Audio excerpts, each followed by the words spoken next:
नमस्कार दोस्तों, कैसे हैं आप सब। ये विज़न है इसकी ज्योग्राफी की थर्ड टेस्ट सीरीज़ है।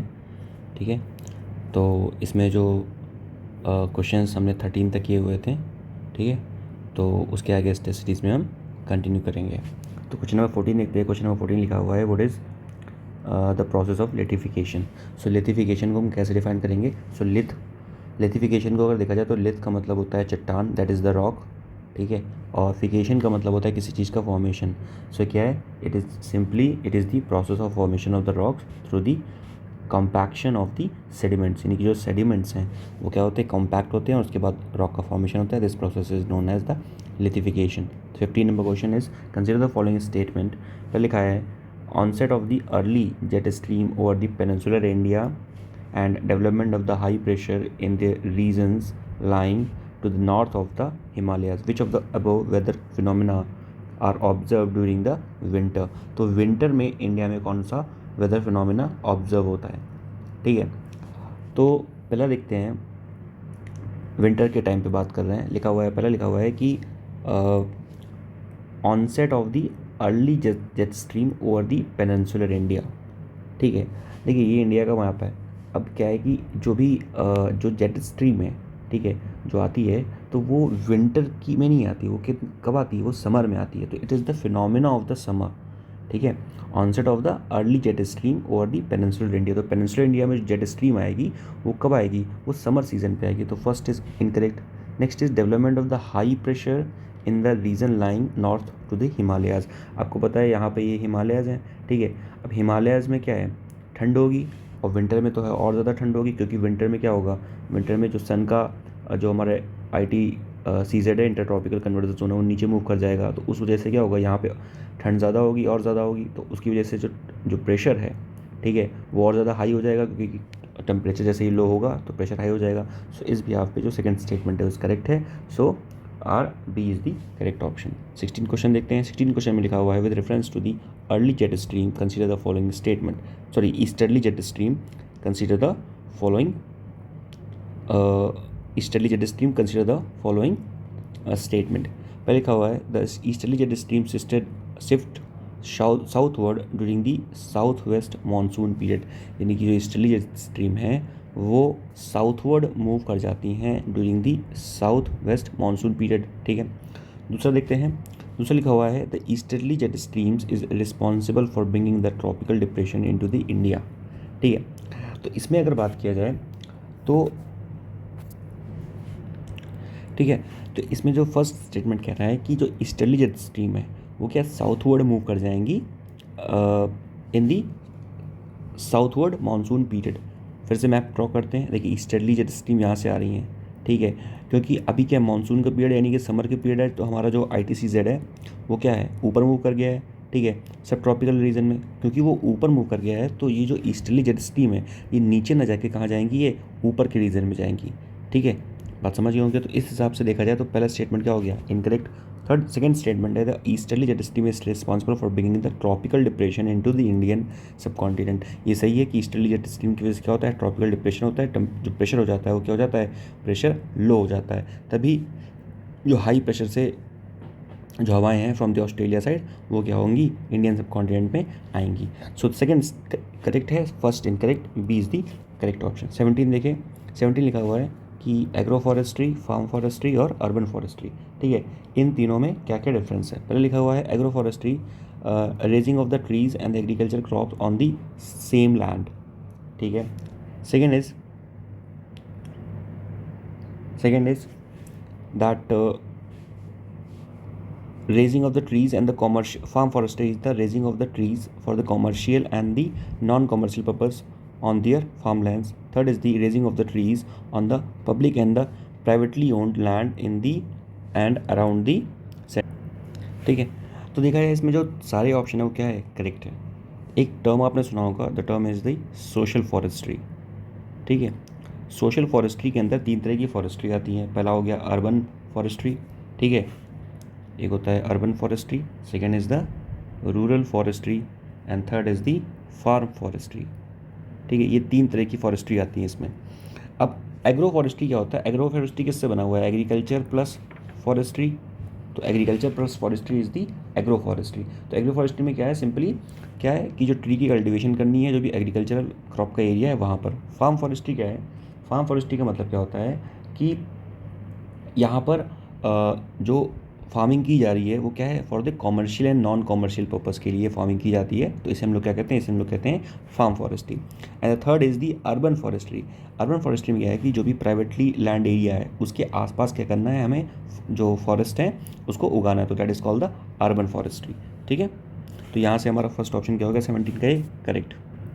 क्वेश्चन नंबर 18 क्या कह रहा है, the two tides, the two high tides and two low tides occur during the every 24 hour. ठीक है, the second is that they are caused by the earth, moon and the sun position and they help in removing the pollutant water from the estuaries. तो 18 में अगर बात की जाए, देखा जाए तो सारे स्टेटमेंट क्या हैं, सारे स्टेटमेंट करेक्ट है। पहले लिखा हुआ है कि 24 घंटे में 2 हाई टाइड और 2 लो टाइड आते हैं, ये बिल्कुल सही स्टेटमेंट है। सेकंड इज़ कि अर्थ की, मून की और सन की पोजीशन से क्या होता है, टाइड्स आते हैं, this is also correct. The third is that they help in removing the pollutant water from the estuaries, ये भी सही है क्योंकि देख जैसे टाइड आया, ठीक है, और कहीं पर कोई एस्चुरी है, ठीक है, तो एस्चुरी में कहीं पर वाटर जमा हुआ है, पर जैसे ही टाइड आएगा, अगर ये पूरा सी है तो ये इसका पानी भी बाहर लेके चला जाएगा। सो थर्ड ऑप्शन है also correct. So 18D is the correct option. Next is consider following statement regarding the Boltzmann medal. So Boltzmann medal क्या है कि it is given out once in every 3 years to the honour outstanding achievement in the statistical physics. ठीक है, तो देखा जाए तो ये स्टेटमेंट सही है कि जो बोल्ट्जमैन मेडल है उसको हम लोग स्टैटिस्टिकल फिजिक्स के लिए देते हैं। The next is the CV Raman is the only Indian to ever win this medal. No this statement is correct, क्योंकि CV रमन जो है वो फर्स्ट इंसान नहीं है जिन्होंने इस मेडल को बेसिकली लिया हुआ है। ठीक है, अपार्ट फ्रॉम दैट अभी बेसिकली दीपक धार करके, ठीक है, एक इंसान है, एमिनेंट है, तो उन्हें ये बेसिकली ये मेडल मिला हुआ है। ठीक है, और ये मेडल जो मिला हुआ है, ये जो है दीपक, ये basically he is the faculty है, he is the faculty of Indian Institute of Science and Education and Research which is in the Pune. तो दीपक धार जो है वो फर्स्ट एवर अवार्डी हैं जिनको ये ऑनर मिला हुआ है, तो ये चीज़ पता होना चाहिए। एंड बेसिकली इनको ये अवार्ड मिला हुआ है for the contribution in the statistical physics, तो उन्होंने स्टैटिस्टिकल फिजिक्स में कंट्रीब्यूशन दिया है, so for that he got this award. 20 number देख, तो यहाँ से करेक्ट ऑप्शन हो जाएगा, only one is the correct. Now next is consider following statement regarding the alluvial soil. Alluvial soil के बारे में क्वेश्चन पूछा हुआ है। नाउ भांगर is the old alluvial and is composed of the calcareous deposits called the kankar, okay, and khadar is the young deposits of the flood plains of the fertile। ठीक है, तो इसमें देखा जाए कि दोनों जो ऑप्शन है वो करेक्ट है। आपको इतना पता होना चाहिए कि बांगर और खादर के बीच का डिफरेंस, बांदर जो बांगर होती है वो क्या होती है, ओल्ड एलुवियल सॉइल होती है, कम फर्टाइल होती है, उसमें कंकड़ पत्थर ज़्यादा होते हैं कंपेयर टू खादर। खादर क्या होता है, खादर न्यू एलुवियल सॉइल होती है जो कि बहुत ज़्यादा फर्टाइल होती है, और हर बार बेसिकली जब बाढ़ आती है तो जो नदियाँ होती हैं वो खादर को लेके आती, तो khadar is more fertile in compare to bangar. So the C is the correct option. बहुत ही बेसिक क्वेश्चन था। The next is consider the following statement. पहले लिखा हुआ है stalagmite rise up from the floor of the caves. Next is stalactites are formed hanging from the ceilings. ठीक है, देखिए इसमें देखा जाए तो दोनों ही स्टेटमेंट करेक्ट हैं। अब ये होते क्या हैं, ये बेसिकली केव जो होती है, ठीक है, केव में जब बहुत सारी चीज़ें जमती हैं, ठीक है, पानी गिरता है और सॉल्ट होता है, तो उसकी वजह से केव में ऐसे ऐसे स्ट्रक्चर बन जाते हैं अंदर साइड में। ठीक है, और इन्हीं स्ट्रक्चर को हम लोग क्या कहते हैं, स्टैगलमाइट और स्टैटलसाइट, ये दो स्ट्रक्चर फॉर्म होते हैं। आप गूगल करके इसको देख सकते हैं। तो इसका 21 का करेक्ट ऑप्शन हो जाएगा C। Next is with reference to the Asiatic lions consider the following statement. अब एशियाटिक लॉयंस के बारे में स्टेटमेंट आया है। पहला स्टेटमेंट क्या कह रहा है, that it is critically endangered on the IUCN red list. ठीक है, तो नेक्स्ट स्टेटमेंट कह रहा है it is only found in the Gujarat and Simba, ये क्या है, आर्टिफिशियल इंटेलिजेंस बेस्ड सॉफ्टवेयर है जो डिस्टिंग्विश करेगा pattern to identify the Asiatic lion individually. ठीक है, सो 22 में अगर देखा जाए तो पहला स्टेटमेंट कह रहा है कि ये क्या है, एशियाटिक लॉयन जो है क्रिटिकली इंडेंजर्ड है। ठीक है, अगर हम बात करें एशियाटिक लॉयन की, तो एशियाटिक लॉयन जो है बेसिकली जो एशियाटिक लॉयन है, ठीक है, वो क्रिटिकली इंडेंजर्ड नहीं है, वो क्या है, इंडेंजर्ड है। ठीक है, तो ये पहला स्टेटमेंट गलत हो गया। दूसरा कह रहा है कि ये सिर्फ गुजरात में पाया जाता है। हाँ, ये सही है। ठीक है, कि जो एशियाटिक लॉयंस है वो गुजरात के जो गिर नेशनल पार्क है, ठीक है, वहाँ पर ये मोस्टली पाया जाता है। थर्ड है जो सिम्बा है, ये एक आर्टिफिशियल इंटेलिजेंस बेस्ड सॉफ्टवेयर है जो कि डिस्टिंग्विश करेगा इनके पैटर्न्स को of the Asiatic lions individually. तो ये दूसरा और तीसरा जो हो गया करेक्ट स्टेटमेंट हो गया। So B is the correct option. आपको पता होना चाहिए दी एशियाटिक लॉयन और अफ्रीकन लॉयन। ठीक है, तो एशियाटिक लॉयन और अफ्रीकन लॉयन के बीच का क्या अंतर है? एशियाटिक लॉयन जो होता है वो क्या होता है, वो एशियाटिक लॉयन जो है वो इंडेंजर्ड है। ठीक है, बट जो अफ्रीकन लॉयन है वो क्या है, वल्नरेबल है। ये पता होना चाहिए, अफ्रीकन लॉयन वल्नरेबल है, एशियाटिक लॉयन इंडेंजर्ड है। और एशियाटिक लॉयन जो होता है उसके गले के आसपास बहुत सारी फोल्डिंग्स होती हैं, बट जो अफ्रीकन लॉयन होता है उसके गले के आसपास फोल्डिंग्स नहीं होती स्किन की। तो ये चीज़ पता होना चाहिए। और जो एशियाटिक लॉयंस होता है उसमें जो भी स्ट्रिप्स बनी होंगी वो क्या होंगी, वो स्पार्स होंगी, मतलब दूर दूर होंगी। बट जो भी जो अफ्रीकन लॉयन है उसमें जो स्ट्रिप बनी होंगी वो पास पास होंगी। तो ये पता होना चाहिए आपको regarding the Asiatic lions and the African lion. Asiatic lions is endangered, African lion is vulnerable. ठीक है, और एक और चीज़ यहाँ से पता होना चाहिए, जैसे अगर अभी बात कर रहे हैं चीता की, तो आपको पता होना चाहिए क्या, दैट एक होता है एशियाटिक चीता और एक होता है अफ्रीकन चीता। ठीक है, हमने एशियाटिक चीता नहीं लाए थे, हम अफ्रीकन चीता। एशियाटिक चीता कहाँ मिल रहा था, ईरान में, लेकिन हम एशियाटिक चीता नहीं लाए थे क्योंकि एशियाटिक चीता हम इसलिए नहीं लाए थे क्योंकि एशियाटिक चीता था क्रिटिकली इंडेंजर्ड। ठीक है, बट जो अफ्रीकन चीता था जो कि नामीबिया से हम लेके आए वो है वल्नरेबल, इसलिए हम अफ्रीकन चीता लेके आए हैं, एशियाटिक चीता नहीं लेके आए। ठीक है, तो ये चीज़ पता होनी चाहिए आपको।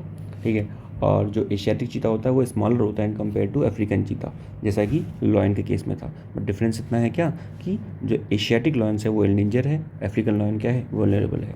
ठीक है, और यहाँ पर ये क्रिटिकली इंडेंजर्ड है और ये वल्नरेबल है। नेक्स्ट इज़ इंडिया का जो सिविल न्यूक्लियर प्रोग्राम है aims at to develop the mutually beneficial economic, scientific and technical cooperation for the peaceful use of the nuclear energy. In this context, which of the following countries statement correct? देखो यार, simple सी इतनी बात कर रहा है कि जो India का जो भी जो सिविल न्यूक्लियर एग्रीमेंट है, ठीक है, तो वो उसमें कौन कौन सी जो कंट्रीज़ हैं, ठीक है, उसके साथ इंडिया ने सिविल न्यूक्लियर एग्रीमेंट करके रखा हुआ है। तो इतना चीज़ यहाँ से पता होना चाहिए। तो यहाँ पर अगर बात किया जाए तो इंडिया ने बेसिकली जो सिविल न्यूक्लियर एग्रीमेंट किया है, ठीक है, तो किसके साथ किया हुआ है, तो 23 में जो करेक्ट ऑप्शन हो जाएगा वो सी, दैट इज़ इंडिया ने किया हुआ है ऑस्ट्रेलिया के साथ, कनाडा के साथ एंड जापान के साथ और वियतनाम के साथ। ठीक है, तो इन 4 कंट्रियों के साथ इंडिया ने क्या किया है, जो इन ऑप्शंस में दी गई हैं, इंडिया ने सिविल न्यूक्लियर एग्रीमेंट किया हुआ है। ठीक है, ओवरऑल अगर बात किया जाए, ठीक है, ओवरऑल बात किया जाए तो इजराइल के साथ इंडिया ने अभी तक कोई भी सिविल न्यूक्लियर एग्रीमेंट नहीं किया। तो ये पता होना चाहिए कि इंडिया का जो सिविल न्यूक्लियर एग्रीमेंट है, ठीक है, तो वो टोटल अगर बात किया जाए तो टोटल वो 14 कंट्रीज़ के साथ है। ठीक है, तो टोटल कितनी कंट्रीज़ है, टोटल 14 कंट्रीज़ है जिनके साथ इंडिया का सिविल न्यूक्लियर एग्रीमेंट है, जिसमें इजराइल नहीं है। ठीक है, तो ये चीज़ पता होना चाहिए आपको। नेक्स्ट बात की जाए 24th बात किया जाए कि विच of the following is correct about the El Nino. तो एल नीनो के बारे में कौन सा स्टेटमेंट करेक्ट है? पहले लिखा हुआ है it is merely an extension of the warm equatorial current which gets replaced temporarily by the cold Peruvian current. Okay, the next statement is the El Nino event has led to the delays in the onset of the southwestern monsoon over the Indian subcontinent. ठीक है, तो देखा जाए तो अगर दोनों जो statement है वो दोनों स्टेटमेंट क्या हैं, करेक्ट है। पहले आपको पता होना चाहिए कि एल नीनो और ला नीना का बीच का डिफरेंस। ठीक है, ला नीना जो होता है वो इंडिया के लिए अच्छा होता है, जब ला नीना आएगा तो इंडिया में क्या आएगा, जब ला नीना आएगा तो इंडिया में मानसून आएगा, बट एल नीनो के केस में मानसून नहीं आएगा। ठीक है, अब क्या कह रहा है कि एल नीनो क्या है, पहला स्टेटमेंट कह रहा है कि एल नीनो क्या कह रहा है कि ये एक्सटेंशन है of the warm equatorial current which get replaced by temporarily by the cold Peruvian current. ये भी सही है। देखिए, ये है पेरुवियन कोस्ट, ये साउथ अमेरिका है और ये साउथ अमेरिका का पेरुवियन कोस्ट है। साउथ अमेरिका के पेरुवियन कोस्ट में क्या चलती है, कोल्ड करंट चलती है, जिसको हम लोग हम्बोल्ट करंट कहते हैं। ठीक है, बट जब ये एल नीनो आता है तो ये इस कोल्ड हमबोल्ट करेंट को क्या करता है, रिप्लेस कर देता है। ठीक है, तो वही चीज़ यहाँ पे लिखी है कि ये क्या करता है, कोल्ड जो पेरुवियन करंट है उसको रिप्लेस कर देता है। तो इस वजह से यहाँ पे क्या हो जाता है, यहाँ पर लो प्रेशर हो जाता है और इंडिया के जो सब कॉन्टिनेंट है वहाँ पर हाई प्रेशर रहता है। ठीक है, तो ये एल नीनो का फिनोमेना हो जाता है। नेक्स्ट लिखा हुआ है, एल नीनो का event led to delays in the onset of the south western monsoon over the Indian subcontinent. ये भी सही है कि एल नीनो की वजह से क्या होता है, जो इंडियन सब कॉन्टिनेंट का साउथ वेस्टर्न मानसून है वो क्या हो जाता है, डिले हो जाता है। ठीक है, तो both the statements are correct. और हर 4-5 साल में बेसिकली एल नीनो और ला नीना का जो फिनोमिना है वो होता रहता है। ठीक है, तो ये पता होना चाहिए। नेक्स्ट बात कर रहे हैं, consider following statement with respect to the Kuroshio current. तो आपको पता होना चाहिए कोर्शियो करंट क्या है। कोर्शियो करंट बेसिकली अगर बात किया जाए, ये एक बेसिकली वार्म ओशन करंट है। ठीक है, Kuroshio current is a warm ocean current. ठीक है, पहला लिखा हुआ है कि it begins off the coast of the Japan, flows to the north west. तो बेसिकली ये जापान के कोस्ट पे नहीं ओरिजिन करती है, ये बेसिकली फिलीपींस नियर अबाउट, जो फिलीपींस और ताइवान का कोस्ट है वहाँ ओरिजिन करती है। ठीक है, and it is the part of the North Pacific ocean glacier. तो ये स्टेटमेंट सही है कि ये नॉर्थ पैसिफिक ओशियन ग्लेशियर का पार्ट है। तो ये जो सेकंड स्टेटमेंट जो करेक्ट हो जाएगा, फर्स्ट इनकरेक्ट। इसको मैं आपको दिखा देता हूँ, just a minute. Now here you can see, ये जो है ये है कोर्शियो करंट। ठीक है, तो ये जो है कैसी करंट है, ये एक वार्म ओशन करंट है। और ये आती है यहाँ से ओयाशियो करंट, ये एक कोल्ड ओशन करंट है। ठीक है, तो ये आपको वार्म और कोल्ड के बीच का डिफरेंस पता होना चाहिए। तो कई सारी करंट्स हैं, आपको यहाँ पर इनका नाम पता होना चाहिए। जैसे जो लाल से हैं वो हमारी क्या है, वार्म है, और जो ब्लू हैं वो कोल्ड हैं। ठीक है, तो यहाँ पर ये जो कोर्शियो करंट है, देखिए ये एरिया जापान का है। ठीक है, तो ये यहाँ से जापान हो गया और ये ताइवान और ये सारी चीज़ें हैं। तो यहाँ पर देखा जाए कि ये जो कोर्शियो है ये कहीं ना कहीं यहाँ से ओरिजिनेट हो रही है। और ये एरिया कौन सा है, ये फिलीपींस का एरिया है, ताइवान का एरिया है। ठीक है, तो ये इंडोनेशिया के नियर अबाउट, तो ये यहाँ से ओरिजिन हो रही है। तो यहाँ से इसमें लिखा था क्वेश्चन में कि जापान से ओरिजिन हो रही है, जापान से नहीं ओरिजिन हो रही है। ठीक है, तो ये कैसी है, वार्म ओशन करंट है, कोल्ड नहीं है। इंपॉर्टेंट कौन कौन सी करंट है जैसे आपको पता होना चाहिए, एक तो ये कोर्शियो पता होना चाहिए। ठीक है, कि कोर्शियो जो है वो बेसिकली वार्म ओशन करंट है। फिर उसके बाद ओरिशो पता होना चाहिए जो कि hot ocean cold ocean current है। फिर आपको पता होना चाहिए मोजाम्बिक जो कि वार्म है। फिर उसके बाद अगुलहाज, फिर उसके बाद गल्फ स्ट्रीम पता होना चाहिए आपको। फिर लेब्राडोर करंट पता होना चाहिए, लेब्राडोर जो है वो एक कोल्ड ओशन करंट है। फिर उसके बाद आपको ये पेरुवियन करंट जिसको भी बताया मैंने, हमबोल्ट करंट भी बोलते हैं।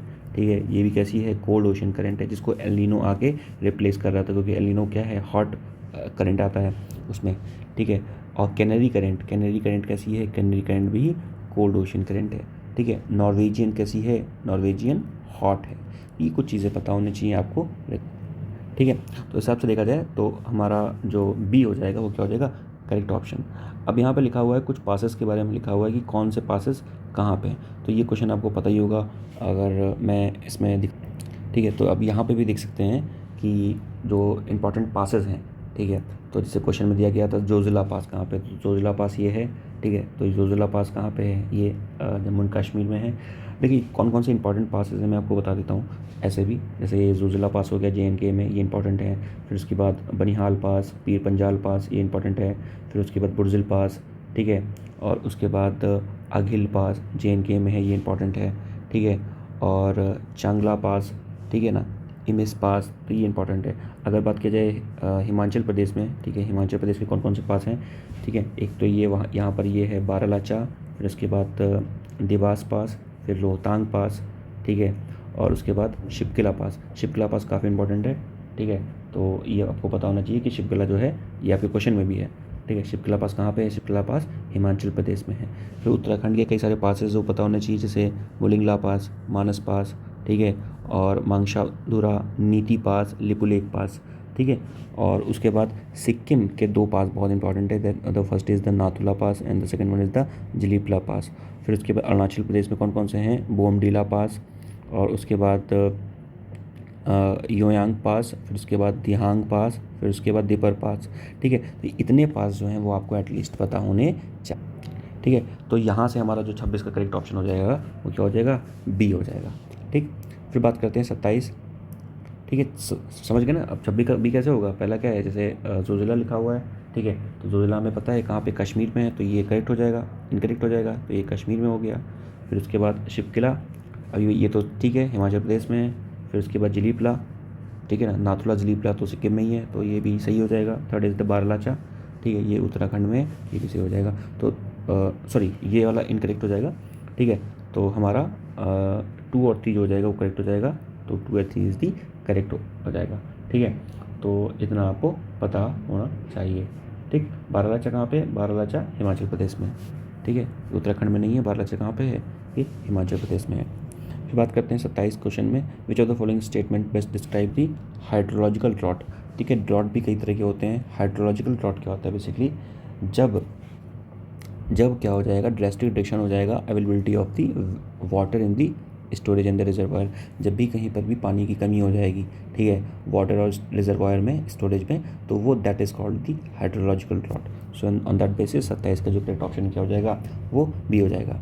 नेक्स्ट बात करें 28 में, with reference to the extra tropical cyclones in the northern hemisphere consider the following statement. So extra tropical cyclone के बारे में बात कर रहे हैं कि कौन सा स्टेटमेंट क्या है, करेक्ट है। पहले लिखा हुआ है that they move from the east to west, ठीक है। तो बेसिकली जो फर्स्ट स्टेटमेंट है, they move from the east to west, तो और उसके बाद दूसरा क्या लिखा हुआ है, that they originate in both the land and the sea, ठीक है। देखिए, एक्स्ट्रा ट्रॉपिकल जो साइक्लोन है, इसको आप क्या कह सकते हो, इसको आप टेम्परेट साइक्लोन भी कह सकते हो, ठीक है। क्या कह सकते हो, इसको आप टेम्परेट साइक्लोन भी कह सकते हो, ठीक है, ओके। तो ये जो पहला स्टेटमेंट लिखा हुआ है इसमें कि they move from the east to west, so this is incorrect. ये जो मूव करते हैं वो मूव करते हैं वेस्ट टू ईस्ट, ठीक है। तो जो फर्स्ट स्टेटमेंट हो जाएगा इनकरेक्ट हो जाएगा। Second is they originate on both over the land and the sea, this statement is correct. वो लैंड और सी दोनों में क्या करते हैं, ओरिजिनेट करते हैं, ठीक है। तो इतना चीज़ आपको पता होनी चाहिए। देखिए, इस डिफरेंस को आप यहाँ से भी देख सकते हैं, यहाँ पे देखिए साफ साफ लिखा हुआ है, what is the difference between the tropical and the temperate cyclone, and temperate cyclone are called the extra tropical cyclone, ठीक है। तो क्या क्या डिफरेंस है इसमें देख लेते हैं एक बार फिर से। जो ट्रॉपिकल है वो मूव करेगा कहाँ पर, ट्रॉपिकल मूव करेगा ईस्ट टू वेस्ट, ठीक है, ईस्ट टू वेस्ट। बट यानी ईस्ट टू वेस्ट का मतलब क्या होगा, कहीं ना कहीं ये ऐसे जा रहा है, यानी क्लॉकवाइज डायरेक्शन में, ठीक है, क्लॉक के डायरेक्शन में। बट जो टेम्परेट है वो मूव करेगा कहाँ पर, वेस्ट टू ईस्ट, यानी कि एंटी क्लॉकवाइज या फिर आप काउंटर क्लॉकवाइज भी कह सकते हो। नेक्स्ट इज जो ट्रॉपिकल साइक्लोन है वो बेसिकली स्मॉलर एरिया में काम करता है, ठीक है। और जो टेम्परेट साइक्लोन है वो क्या है, वो लार्ज एरिया में काम करता है, ये पता होना चाहिए, ठीक है। और जो टेम्परेट साइक्लोन है वो क्या है, दोनों में फॉर्म होगा, लैंड में भी और सी में भी। बट जो ट्रॉपिकल जो साइक्लोन है वो कहाँ पर होगा, ओनली ऑन द सी। तो ये पता होना चाहिए कि जो ट्रॉपिकल साइक्लोन है वो मोस्टली कहाँ पर फॉर्म होता है, सी पे फॉर्म होता है। बट टेम्परेट जो साइक्लोन है it forms on the both the side, that is the on the land and sea too, ठीक है। और जो ट्रॉपिकल साइक्लोन है वो लगभग 7 दिन तक रहता है, बट जो टेम्परेट साइक्लोन है वो 15 से 20 दिन तक रहता है। तो इतना आपको पता, ठीक है। तो हमारा 27 नंबर क्वेश्चन हो गया, 28 हो गया, 29, तो यहाँ 28 से करेक्ट ऑप्शन हो जाएगा इसका भी। 29 देखते हैं, with reference to the direction of the wind movement consider the following statement. पहले लिखा हुआ है कि at equator the wind blows perpendicular to the isobar, okay. Second is the Coriolis force is maximum at the poles and absent at the equator, okay. Now 29 की अगर बात किया जाए तो देखा जाए दोनों स्टेटमेंट ही करेक्ट हैं। पहला स्टेटमेंट लिखा हुआ है कि जो विंड ब्लो करती है परपेंडिकुलर टू दी आइसोबार, ये बात सही है कि जो भी विंड होती है, ठीक है, वो मूव करती है परपेंडिकुलर टू आइसोबार, ठीक है। आइसोबार क्या होता है, isobar is the area of the same pressure, कोई ऐसा एरिया जिसका जो प्रेशर सेम है तो उसको हम लोग क्या बोलते हैं, आइसोबार। तो जो भी नॉर्दर्न हेमिस्फीयर में जो भी विंड मूव करेगी तो मोस्ट ऑफ द केस में क्या होता है कि वो परपेंडिकुलर क्या होती है, perpendicular to the isobar. Next is जो भी कोरियोलिस फोर्स होता है वो क्या होता है, कोरियोलिस फोर्स जो होता है वो मैक्सिमम होता है कहाँ पर, पोल्स में, और एब्सेंट होता है इक्वेटर में, ठीक है। तो ये बताना चाहिए जो कोरियोलिस फोर्स है वो मैक्सिमम कहाँ पे है, पोल्स में, ठीक है। आप ऐसे समझ सकते हैं कि जो लैटिट्यूड्स होते हैं, ठीक है, जो लैटिट्यूड होते हैं, जो कोरियोलिस फोर्स है, ठीक है, वो डायरेक्टली प्रोपोर्शनल होता है इसको, लैटिट्यूड्स को, ठीक है। तो क्योंकि पोल्स में लैटिट्यूड 0 हो जाता है, ठीक है, तो इस वजह से जो कोरियोलिस फोर्स हो जाएगा वो क्या हो जाएगा, 0 हो जाएगा। बट जो पोल्स में क्या मैक्सिमम लैटिट्यूड पे है 90 पे, तो उस जगह पे जो आपका कोरियोलिस फोर्स होगा वो क्या हो जाएगा, मैक्सिमम हो जाएगा। ठीक है, तो इस वजह से 29 का जो करेक्ट ऑप्शन हो जाएगा वो क्या हो जाएगा, सी। नेक्स्ट बात करते हैं, which of the following ranges forms the meeting of the eastern western ghat. तो ईस्टर्न और वेस्टर्न घाट का मीटिंग पॉइंट क्या है? सो वैसे देखा जाए तो ईस्टर्न और वेस्टर्न घाट का जो मीटिंग पॉइंट है वो क्या है, नीलगिरी हिल्स है। ठीक है, नीलगिरी हिल्स जो है वो ईस्टर्न और वेस्टर्न घाट का मीटिंग पॉइंट है। बट अगर बात किया जाए कि और मोर स्पेसिफिक बात किया जाए, सो ईस्टर्न वेस्टर्न घाट में जो नीलगिरी है वहाँ पर पड़ता है सत्य मंगलम टाइगर रिजर्व। तो जो सत्यमंगलम टाइगर रिजर्व है ये ईस्टर्न और वेस्टर्न घाट का क्या है, मीटिंग पॉइंट है, नेचुरल मीटिंग पॉइंट है। तो आप ये कह सकते हैं कि जो भी ईस्टर्न वेस्टर्न घाट की जो नेचुरल बाउंड्रीज हैं उनका मीटिंग पॉइंट क्या है, तो वो सत्यमंगलम टाइगर रिजर्व है। नेक्स्ट बात करें कि यहाँ पर एक डिज़र्ट की बात कर रहे हैं। ठीक है, कौन सा डेजर्ट है, ये ऑप्शंस दिए गए हैं, इसमें पूछा गया कि कौन सा डेजर्ट की बात कर रहे हैं। तो सबसे पहले बात कर रहा है कि ये नॉर्थ अमेरिका का डेजर्ट है। ठीक है, और ये एक्सटेंड करता है सेरा नवेडा से कोलोराडो प्लेट्यू तक। ठीक है, और ये मर्ज करता है ग्रेट बेसिन से। ठीक है, और उसके बाद सोनोरन डेजर्ट इसके साउथ में है। ठीक है, तो कौन से डेजर्ट की बात कर रहा है, तो अगर आपको पता हो तो 31 का जो करेक्ट ऑप्शन हो जाएगा वो क्या हो जाएगा, बी। क्योंकि जो मोज़ेव डेजर्ट्स है, ठीक है, ये कहाँ का डेजर्ट है, ये बेसिकली साउथ नॉर्थ अमेरिका का डेजर्ट है। ठीक है, तो ये आपको पता होना चाहिए। उसके बाद ये पैटागोनियन कहाँ पे है, पैटागोनियन अर्जेंटीना में है। ठीक है, और गिब्सन और विक्टोरिया ये दोनों डेजर्ट कहाँ के हैं, ये दोनों डेजर्ट ऑस्ट्रेलिया के हैं। ठीक है, नेक्स्ट बात करते हैं, in which of the following countries the equator does not pass. किन कंट्रीज से इक्वेटर पास नहीं करती। ठीक है, तो इक्वेटर कहाँ कहाँ से पास करती है उसको याद करने की एक ट्रिक भी होती है, जैसे ECB और उसके बाद SDG, सख एंड KIM। ठीक है, तो ये ट्रिक है जिससे आप बेसिकली फाइंड आउट जैसे कर सकते हैं। ये जो है ये साउथ अमेरिका की कंट्री है। ठीक है, ये अफ्रीका की कंट्री है और ये एशिया की कंट्री है। साउथ अमेरिकन जैसे इक्वाडोर हो गया, कोलंबिया हो गया, ब्राज़ील हो गया, यहाँ से बेसिकली हो जाती है इक्वेटर। फिर उसके बाद अगर हम बात करें अफ्रीका में, तो अफ्रीका में जैसे हो गया आपका साओ पोलो हो गया, और उसके बाद डेमोक्रेटिक रिपब्लिक ऑफ कॉन्गो हो गया, गबन हो गया। ठीक है, और उसके बाद युगांडा हो गया। ठीक है, तो ये सारी जो कंट्री है यहाँ पे हो गई। ठीक है, democratic Republic of Congo, Kenya, Uganda, Somalia, ये अफ्रीका में हो गई। और मालदीव्स में आपकी क्या हो जाएंगी, फिर यहाँ पे हो जाएंगी क्या, मालदीव्स हो जाएंगी, इंडोनेशिया हो जाएंगी, और उसके बाद किरीबाती हो जाएंगी। तो ये कंट्रीज़ हैं जहाँ से बेसिकली इन कंट्रीज़ से क्या है, इक्वेटर पास करती है। अब यहाँ पर पूछा गया कि यहाँ पर कंट्रीज़ नहीं पूछी गई, लेकिन यहाँ पर पूछा गया कि कौन सा कॉन्टिनेंट है। ठीक है, तो देखा जाए तो जो इक्वेटर है वो यूरोप से नहीं पास करती। ठीक है, साउथ अमेरिका से जाती है, अफ्रीका से जाती है और एशिया से जाती है। जैसे मैंने बताया ये कंट्री साउथ अमेरिका की हैं, ये अफ्रीका की हैं और ये एशिया से, यूरोप से जो इक्वेटर है वो पास नहीं करती। ठीक है, नेक्स्ट इज क्लाउड के बारे में पूछ रहे हैं इसमें। ठीक है, तो इसमें पूछ रहा है कि क्लाउड के बारे में डिस्कशन हो रहा है। लिखा हुआ है कि ये एक वर्टिकल क्लाउड है। ठीक है, और जिसका हॉरिजॉन्टल बेस है, एंड उसमें क्या है, ह्यूमिड ट्रॉपिकल रीजन में इसे ये एसोसिएटेड है। ठीक है, और उसमें फेयर वेदर क्लाउड भी इसको कहते हैं। तो किस क्लाउड की बात हो रही है, देखा जाए तो ये बात कर रहे हैं किसकी, क्यूमुलस क्लाउड की। ठीक है, तो क्यूमुलस क्लाउड की यहाँ पर बात हो रही है। अगर मैं ठीक है, यहाँ पर आप कई तरह के क्लाउड देख सकते हैं। यहाँ पर जो ऑप्शन था कि वो क्यूमुलस क्लाउड था। ठीक है, क्यूमुलस क्लाउड का मतलब क्या हो गया है, वो फेयर वेदर क्लाउड है। ठीक है, जहाँ पर जो वेदर है वो क्या है, करेक्ट है, सही है। उसके बाद होता है क्यूमुलोनिम्बस क्लाउड। क्यूमुलोनिम्बस क्लाउड का मतलब क्या है कि ये बारिश करेगा। एक होता है थंडर स्टॉर्म के लिए क्लाउड, उसको कहते हैं निम्बल स्टेरस। ठीक है, ये क्या होता है, थंडर स्टॉर्म के लिए हो गया। सिरस क्या कैसा क्लाउड होता है, जो बहुत ही ज़्यादा साफ़ हो और बिल्कुल मतलब छोटा छोटा हो। ठीक है, और फिर उसके बाद बाकी भी और कैसे सारे क्लाउड हैं। और स्ट्रेटस जो क्लाउड है वो काफ़ी लो लेवल पे मिलता है। तो ये आपको चीज़ें इतनी पता होनी चाहिए यहाँ से। ठीक है, तो करेक्ट ऑप्शन हमारा हो गया क्या, 33 का बी। फिर बात करते हैं consider the following statement regarding the Himalayan ranges. Himalayan ranges के बारे में स्टेटमेंट है। पहले लिखा हुआ है the inner Himalayas are known as the Himadri और द ग्रेट हिमालयाज। ये स्टेटमेंट जो है वो करेक्ट है। ठीक है, क्योंकि जो इनर हिमालय है और तो हम लोग उसको क्या कहते हैं, उसको हम लोग हिमाद्री भी कहते हैं। ठीक है, तो ये जो स्टेटमेंट है वो करेक्ट है। ठीक है, तो उसको हम लोग हिमाद्री भी कहते हैं। ठीक है। Next is Kanchenjunga the highest peak in India is the part of the inner Himalaya, this statement is also correct, so both statements are correct. ठीक है, जो आपको पता होना चाहिए, जैसे पहले ट्रांस हिमालय आ जाएंगे, ट्रांस हिमालय के बाद जो हिमाचल है, ठीक है, जो हिमाचल है, ठीक है, उसको हम लोग क्या कहते हैं, उसको हम लोग लेसर हिमालय भी कहते हैं। और उसके बाद जब आ जाएगा शिवालिक, शिवालिक को हम लोग क्या कहते हैं, शिवालिक को हम लोग आउटर हिमालय कहते हैं। ठीक है, तो C is the correct option. Next is the tropic of cancer passes through how many states.